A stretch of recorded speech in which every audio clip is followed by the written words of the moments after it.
दोस्तों आपका अपना YouTube channel MS reasoning class 756 इस प्लेटफॉर्म में आपका हार्दिक स्वागत करती हूँ। आज की क्लास बहुत ही धमाकेदार और बहुत ही स्पेशली बहुत इंपॉर्टेंट है, तो वीडियो को स्किप बिल्कुल मत करिएगा, इन तक बनी रहिएगा। चैनल को सब्सक्राइब, लाइक, कमेंट, शेयर जरूर करिएगा, अपने फ्रेंड तक उसको शेयर करें, ज़्यादा से ज़्यादा इस वीडियो को शेयर करें।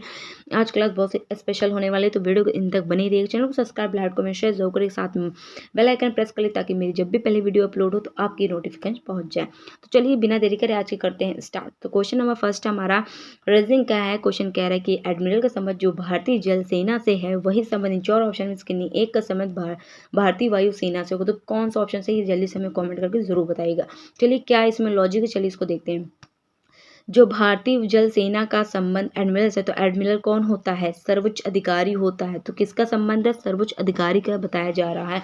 तो सेम वही लॉजिक हमें बताना है, भारतीय वायु सेना के सर्वोच्च अधिकारी कौन होते हैं। तो इसका करेक्ट आंसर हो जाएगा option D, air chief marshal जो होते हैं भारतीय वायु सेना के सर्वोच्च अधिकारी होते। कौन होते हैं, सर्वोच्च अधिकारी होते हैं। आई होप आपको ये क्वेश्चन क्लियर हो गया होगा। एक चीज़ हमेशा याद है, रीजनिंग के साथ हमें जीके जीएस काफ़ी मजबूत करनी चाहिए, क्योंकि जीके जीएस कभी कभी रीजनिंग में आ जाती हैं और हमें मुश्किल में डाल देते और हम नहीं सॉल्व कर पाते। तो जीके जीएस जरूर मजबूत करके रखिएगा।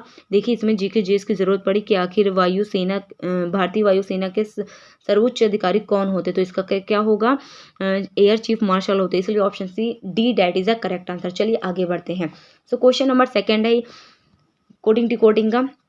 आगे बढ़ते, घबराइए मत, बहुत इजी क्वेश्चन आप लोग कह रहे हैं बहुत बड़ा, लेकिन एकदम इजी क्वेश्चन। देखिए क्वेश्चन क्या कह रहे हैं, एक निश्चित कोड भाषा में यदि पीले को नीला लिखा जाता है, नीले को लाल लिखा जाता है, लाल को हरा लिखा जाता है, हरे को सफ़ेद लिखा जाता है, सफ़ेद को नारंगी लिखा जाता है, तो बताइए कोड भाषा में मनुष्य का रंग क्या होगा, रक्त का। तो कॉमन आपको पहले मैं बता देती हूँ, मनुष्य का रक्त किस कलर का होता है, किस कलर का होता है, लाल होता है। क्या होता है, लाल। तो आप इसमें कोई कहीं ना कहीं लाल को क्या लिखा जाता है, देखिए लाल को हरा लिखा जाता है, इस लाइन में दिया है लाल को हरा लिखा जाता है। तो इसलिए option D that is the correct answer. बहुत ही सिंपल क्वेश्चन है, आप लोग देख के क्वेश्चन छोड़ दे, तो क्वेश्चन बिल्कुल नहीं छोड़ के आना एग्जाम में। देखिए भाषा में, कूट भाषा में, ये देखिए कूट भाषा पूरी लिखी गई है, ठीक है। फिर मनुष्य के रक्त का रंग क्या होगा, क्या होता है, लाल होता है। तो लाल को क्या लिखा जाता है, हरा लिखा जाता है, इसलिए option D that is the correct answer. I hope आपको ये क्वेश्चन क्लियर हो गया होगा।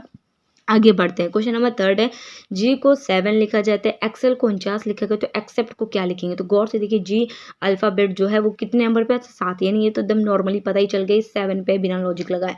तो अब एक्सेल का हम सॉल्व करते हैं। तो एक्सेल इज इक्वल टू कितना दिया, 49 यानी 49 दिया है। तो ई आता है 5 पे, एक्स आता है 24 पे, ई आता है 3 पे, ई सी आता है 3 पे, ई आता है 5 पे, एल आता है 12 पे। इन पांचों को यदि हम योग करें तो हमें मिलेगा 49 यानी 49 मिल जाएगा हमें, ठीक है।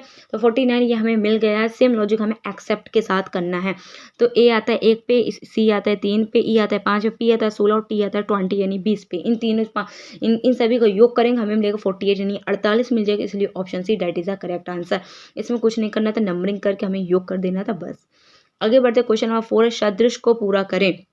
तो डी इजकल टू 17 दिए, एफ इजकल टू क्या होगा, क्या लॉजिक लगे, कैसे 17 आया, तो एफ के आंसर क्या होगा। तो चलिए देखते हैं। तो डी इजकल टू कितना दिया है, 17, तो लॉजिक क्या लगा, डी कितने नंबर पे आता है, इसकी नंबरिंग तो पता ही होगी, डी आता है 4 नंबर पे। यदि 4 को स्क्वायर कर एक जोड़ दे तो क्या होगा, यानी 4 चौक 16, उसको स्क्वायर 16 होता है, और एक जोड़ दे 17 जो कि यहाँ दे रखा है। सेम लॉजिक हमें एफ के साथ करना है। कैसे करना है, एफ का नंबर कितने नंबर पे, उसका स्क्वायर करके एक जोड़ देना है। तो सिंपली आपको पता ही है एफ अल्फाबेट पे आता है, 6 नंबर पे आता है। कितने नंबर पे, 6 नंबर पे आता है। तो 6 का स्क्वायर करेंगे और एक जोड़ देंगे, यानी 6 छंग 36, 36 एक 37 यानी 37 ऑप्शन में आपको दिख रहा हो 37, तो वो ऑप्शन सही हो जाएगा। तो देख रहे हैं आप option B that is the correct answer, क्योंकि वो 37 इसका करेक्ट आंसर है। आई होप आपको क्वेश्चन क्लियर हो गया होगा। आगे बढ़ते हैं, क्वेश्चन नंबर 5 है हमारा, वेन डायग्राम को दे रखा है, पुरुष चाचा शिक्षित, पुरुष चाचा शिक्षित, इसका क्या करेक्ट आंसर होगा, क्या डायग्राम सही होगा। तो पहले जान लीजिए, जो चाचा है वो पुरुष है, तो पुरुष के अंतर्गत ही आएंगे वे शिक्षित। कुछ चाचा हो सकते कुछ पुरुष, तो डायग्राम आप देख रहे हैं ये पुरुष है, पुरुष के अंतर्गत चाचा आते तो ये होगा। फिर ये शिक्षित ब्लैक वाला देख रहे हैं, इसको टच करते हुए ड्रॉ करके जाएगा, क्योंकि कुछ पुरुष तो चाचा है ही हैं।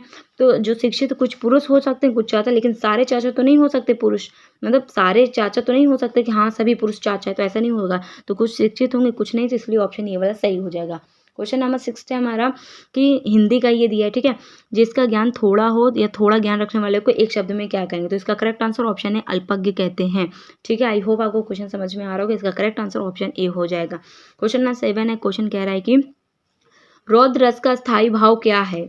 तो इसका क्या करेक्ट आंसर हो जाएगा? तो देखिए रौद्र रस का स्थायी भाव होता है क्रोध। क्या होता है? क्रोध। क्रोध का स्थायी भाव रौद्र रस है। ठीक है, आगे बढ़ते हैं। क्वेश्चन नंबर हमारा 8 है, जो स्त्री कविता लिखती हो उसे एक ही शब्द में हमें कहना है कि जो स्त्री अगर कविता लिखती है उसे एक शब्द में हम क्या कहेंगे? तो इसका करेक्ट आंसर ऑप्शन बी कवित्री कहते हैं। जो स्त्री कविता लिखती है उसे कवित्री बोलते हैं। आगे बढ़ते क्वेश्चन नंबर 9 है, आगे कुआं पीछे खाई मुहावरे का अर्थ है। आपने सुना ही होगा आगे कुआं पीछे खाई।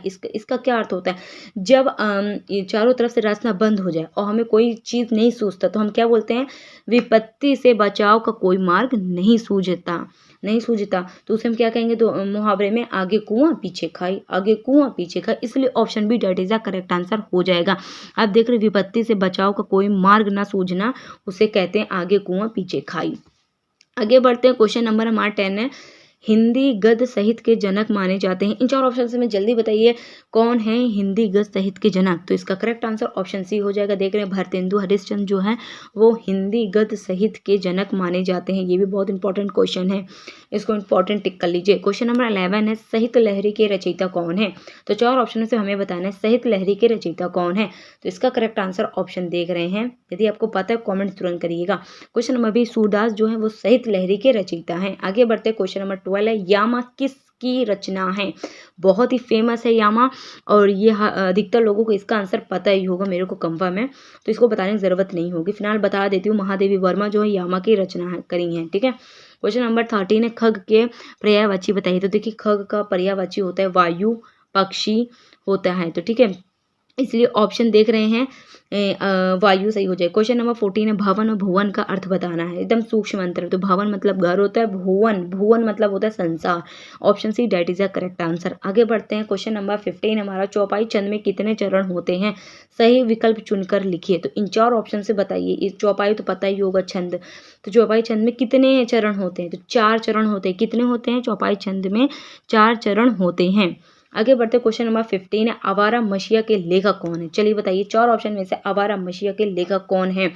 तो इसका करेक्ट आंसर ऑप्शन सी हो जाएगा, विष्णु प्रभाकर जो कि आवारा मसीहा के लेखक है। कौन है? लेखक। आगे बढ़ते क्वेश्चन नंबर 16 है, कला और संस्कृति के लेखक हैं। तो चलिए बताइए इन चार ऑप्शन में से कला संस्कृति के लेखक कौन है? तो option A that is a correct answer, Vasudev Agrawal जो है कला संस्कृति के लेखक हैं। आगे बढ़ते हैं।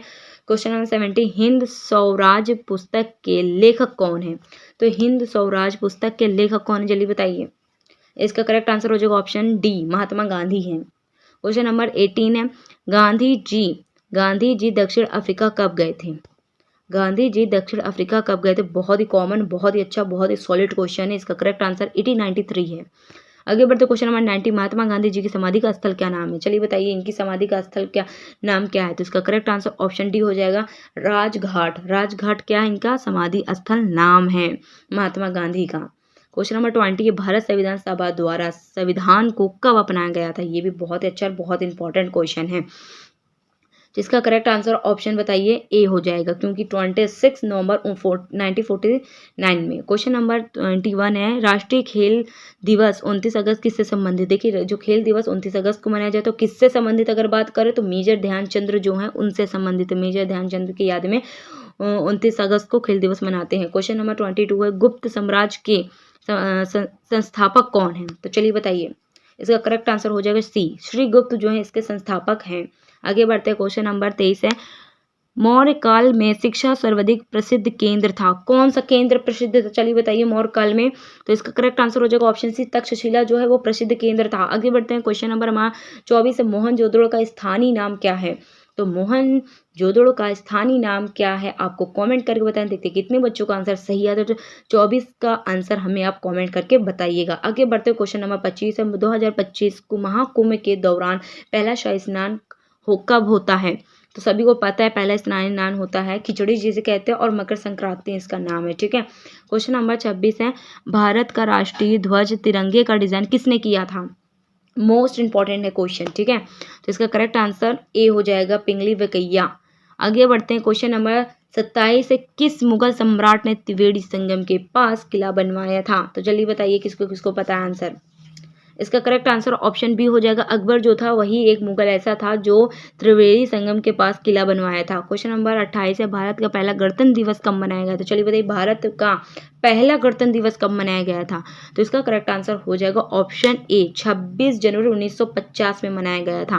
क्वेश्चन नंबर 29 है, महात्मा गांधी का आध्यात्मिक गुरु कौन? तो चलिए बता देते हैं, जो आध्यात्मिक गुरु हैं ऑप्शन ए लियो टॉल्स्टॉय है, लेकिन अगर पूछा जाए राजनीतिक गुरु तो ध्यान दीजिए, राजनीतिक गुरु बोलेंगे तो गोपाल कृष्ण गोखले, अगर आध्यात्मिक गुरु बोलेंगे तो ऑप्शन ए हो जाएगा। ठीक है, ध्यान दीजिए, राजनीतिक और आध्यात्मिक गुरु अलग हैं। क्वेश्चन नंबर 30 है, गांधी जी को बापू की उपाधि किसने दी थी? चलिए बताइए, गांधी जी को बापू जी की उपाधि किसने दी थी?